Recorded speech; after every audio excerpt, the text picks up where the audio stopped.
আহ কি মজা ভাত। আজকে পেট বইরা খামু, তাই আমার শক্তি হবে আরো। ওই হাল, খালি বসে বসে খাবি? এখনই জঙ্গলে যা, আমার জন্য কলা লইয়া আয়। রে দাদি, মাইরো না।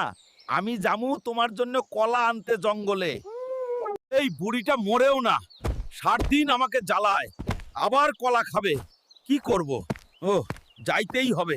জঙ্গলে তো আয়া পড়লাম, কিন্তু কি আজব, একটা কলা গাছও নাই। আমারে দেখে কি পালালো নাকি? ওই হালকের বাচ্চা, তুই আমার জঙ্গলে কি করছিস? চলে যা বলছি, নরইলে কিন্তু তোকে খেয়ে ফেলবো। আমি দাদির জন্য কলা নিতে এসেছি। এই জঙ্গল থেকে কিছুই নিতে পারবি না, নিলে তোকে মেরে ফেলবো।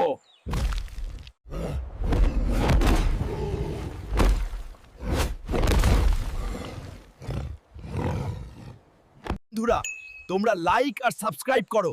তোমাদের শক্তি লাগবে যেন আমি বাঘটাকে মারতে পারি আর দাদির জন্য কলা নিয়ে যাই। এই নে দাদির শক্তি। কই গো, কোথায় গেলে তুমি দাদি? কলা আনছি, দেখো কত বড় বড় কলায়া। হ্যাঁ,